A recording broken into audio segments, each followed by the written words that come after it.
The 16th season of Mountain West women's basketball is right around the corner, set to tip off Friday, November 14th. Hi, I'm Stormy Buonantony, pleased to be joined today by college basketball analyst Abby Bartolotta. We're answering all the big questions surrounding the Mountain West, so let's jump right in. Looking at the preseason poll, who's too high, who's too low, who's right where they ought to be? Well, Stormy, I think a lot of head coaches would probably tell us this, that at this point in the season, it doesn't really matter what the rankings say, but that being said, they're there for a reason. And you look at this conference, and last season there were a lot of teams that were dealing with a first, whether it was their first year in the conference or if it was their first year with a head coach. So a lot of times that second year can really change things around. So middle of the pack, I think that's where things can really get muddled. So some of the teams that I really expect to shake things up a little bit, San Diego State, Stacey Terry, still just her second year. San Jose State, Jamie Craighead, also her second year. So those two coaches, I think, really have had a lot of time in the offseason to put together, I think, a few more weapons that we'll see this year. All right, and on the all-conference team, we see Boise State's Deanna Weaver, defending tournament champion Fresno State's Alex Sheedy, Terea Cunningham from San Jose State, CSU's Ellen Nystrom, and second-time preseason player of the year, Kayla Woodward. My question to you is, who didn't make that list but really stands out to you and should be there? Well, you can start with CSU. This team is so balanced, and there's any number of players on that team that could have made the preseason All-Mountain West list. So we'll start with CSU there. You could pick their starting five. That could be on that list if you want to. Rebecca Woodbury from San Jose State. I think she was overshadowed a little bit by the star power of Terea Cunningham, and rightfully so. Go on down the line with Alana Cesars from UNLV. She shot, I think, over 40% from the field last year, so she is a very, very solid player, and I think with the new offense this year, she'll really start to shine. But, you know, the player, Stormy, that really stands out to me, that I think she deserves almost a category in her own, is Caitlin Mileto. And you talk about Kayla Woodward, preseason player of the year. Anytime you have a player like that, there's always going to be somebody that is behind the scenes, and that's Caitlin Mileto. Nobody works harder than that girl. She shoots the ball better than almost anybody in the league, and she is just a pulse of that team that if you didn't have her, Kayla Woodward probably wouldn't be as good as she is on her own. So Caitlin Mileto, in my mind, doesn't get nearly enough credit, but give it some time. I think she will this season. All right, now, as you touched on a little bit, CSU, Colorado State, the preseason favorite, receiving 21 of those first-place votes, picked 7th in the preseason a season ago, ended up winning the regular season and making it to a tournament championship game. What do you think brought about that turnaround, and how can they maintain a dominant presence this year? That's a really good question, because last year, you know, they weren't the expected team to do that well, and now all of a sudden they're at the top of the list. So it's a lot of new pressure for Colorado State and Ryan Williams. But, you know, something that he's done that I give him a lot of credit for is he's surrounded himself and his staff with players that he knows will fit his system. He did not come in trying to make his system fit players that weren't going to play well under what he wanted to do. And any coach in the entire NCAA will tell you that it is 90% recruiting. And him and his staff at CSU, they have done just an excellent job of getting players from very non-traditional sources. If you look at their roster, they have 7 international players. They have 4 non-Division I players, and then a couple of high school players as well. So they really work hard and find those diamonds in the rough. And I think that's one of the reasons why they're so balanced, is because they might not have that superstar, but they have very solid players across the board. And now defeating Colorado State in that tournament championship, Fresno State, 2-time defending tournament champions with the Bulldogs.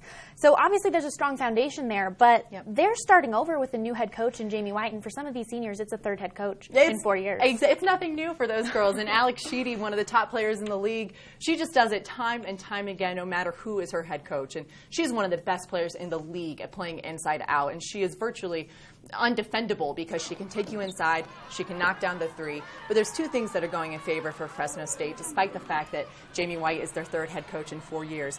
They got a trip to Australia in the preseason, I guess not even preseason, but the non-conference time this summer. They had time to bond, and they also had some extra practice time. And then on top of that, Jamie White, she is certainly familiar with the Mountain West, as she spent time at both Wyoming and Utah. And having coached against Jamie White, she is a phenomenal coach, and I know that they probably won't miss a beat there at Fresno State. And like the Bulldogs, another team definitely challenging for that top spot. Boise State last year faced a lot of adversity with injuries, especially down low. But they're returning all 12 players, and according to Coach Presnell, they're coming back big and they're coming back healthy. And tall. Yes, very tall. And I feel like we might need to knock on wood for Coach Presnell saying this, but they are healthy, and this is something that they did not have last year. And they have one of the most dynamic players in the entire league in Deanna Weaver. And we only got to see her for half of the season last year. So now she has a full season at Boise State. And then you look at what she has surrounding her. And going back to the Kayla Woodward and Caitlin Mileto, sometimes for those stars, it's more about the players who are around them. And for Deanna Weaver, she now has Camille Redmond, 6'4" center from Purdue. Kinsey Poteet, a name that we've heard for many years in the Mountain West, she's finally healthy, and she's the type of post player that just banks and scraps for everything that she can possibly get. And those are just the post players, and they are very loaded at the guard spot as well. But this is a team that is, they are stacked to begin the season, and they'll be really fun to watch. Now, let's take a quick look at Utah State. Probably didn't have the finish that they wanted to have their first year in the league, and now they lose an All-America selection and Mountain West Player of the Year in Jennifer Schlott. They're returning 4 starters, though, but how will the loss of such a high-impact player affect them? That's a great question. I think that every coach in the league has probably breathed a sigh of relief at some point that Jennifer Schlott is no longer on the scouting report, and that is a good thing for anybody that has to play against Utah State. But the thing about that team is that Jennifer Schlott, as dynamic, as threatening, as powerful as she was, those other players on that team are no slouches. And she took over 350 shots more than the next person on the list at Utah State. So that's 350 shots that now can be divvied up among the rest of the team. You look at what they have. They have Franny Valu, who is a very strong post player inside. She shot almost 50% from the field. Stephanie Bairstow, another 4 player who could go inside out. Elise Nelson, one of the most solid point guards in the league. Top 10 in assists last year. You've got the sharpshooter McKinley Williams. We can go on and on about the other players that Coach Finkbeiner has recruited there at Utah State. And now finally, after playing behind and with Jennifer Schlott, it's their time to shine. And those are some very, very good players there at Utah State. And in talking about high-impact players, Mia Bell over at UNLV, she may not be averaging her 12 points and 4 assists a game anymore, but her leadership will definitely be out there on the court with the Lady Rebels this season. Yeah, she's an assistant coach, and Coach Olivier, she said that she always likes to have a former player on staff with her.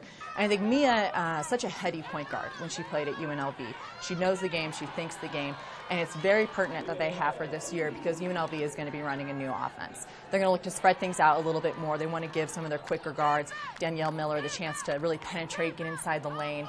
It also brings Elena Cesars outside the paint more as a trail post so she can play inside out as well. So the fact that Mia understands what Coach Olivier wants from an overall perspective and just her astuteness with the game from the offensive end, that will help those young players really translate well into the new offensive system that they'll be running this year. All right, and so changing gears just a little bit now, looking at the schedule, what games do you already have marked in red that you're looking forward to? Well, there's a couple, and starting with Wyoming's entire non-conference schedule. This is a team that they are slotted right now behind Colorado State and Boise State. Wyoming has a chance to be very dangerous throughout the course of conference play. And I think that their tough non-conference schedule is going to do a ton for this team who will be playing without Fallon Lewis. So they'll have a chance to really work in whether it's Natalie Baker or Bailey Cotton into that trail 4 post spot. But also now they get year 2 of playing the high-pace, fast offense with Markel Dent, pushing the ball, getting them out on the break. It's very different than the traditional style of Wyoming basketball. So I think that playing against Idaho, you look at Gonzaga, they have both Montana and Montana State, one other, and Iowa State as well. So Wyoming has done just an excellent job of really amping up their non-conference schedule to get them prepared for the conference season. And then the last one, you always want to look at the championship game and see whose NCAA tournament hopes came true and whose didn't. So CSU versus Fresno, not until the end of January, but that'll be another big matchup to watch. Now, obviously you're talking a lot about postseason. On the surface, who do you think are the teams that really have a shot at making that NCAA tournament? That's a great question, and it's a difficult one at this time of the year, but there are 2 things that always seem to hold true come tournament time. The teams that can play defense and the teams that can take care of the basketball. Those are the two types of teams that you generally see advance. You can't control what shots are going to fall, and you can't control how well the other team is shooting. So if you can defend, that's Colorado State. They were tops in the league in multiple defensive categories last year. And if you can maximize the amount of possessions that you have without turning the ball over. And that's also Colorado State. Last year they averaged just under 12 turnovers a game. They do those 2 things very well. Another reason why they're just so balanced and so solid. So right now, at this point in the season, I'll say Colorado State, but a lot can change come March. All right, so we've been talking a lot about these front runners, who we think is going to take it all, but who is going to be your surprise team? Who, if things go right for them and really get it together, who's going to make a real scene this year? Yeah, well, one team we haven't talked about, I think that New Mexico is a team that can be very dangerous. And you look at Coach Sanchez, she's been on a staff that has had a lot of success with Coach Flanagan before she took over down there at New Mexico. Last season, in their conference play alone, 8 of their 12 conference losses were only by 10 points or less. So it's not like they were getting blown out of the water. Again, another team that dealt with a lot of injuries. And now they're also kind of waiting for Antisha Brown. She had hand surgery not too long ago, and if she can make a strong recovery, which I'm certain she will, I think New Mexico is a team that can really surprise a lot of people if they stay healthy. Well, now you got me excited. I want to see what New Mexico is going to do. We're in the right color. Right. The Mountain West women's basketball season tips off Friday, November 14th, and it all culminates at the Thomas & Mack Center in Las Vegas for the Mountain West tournament starting March 9th.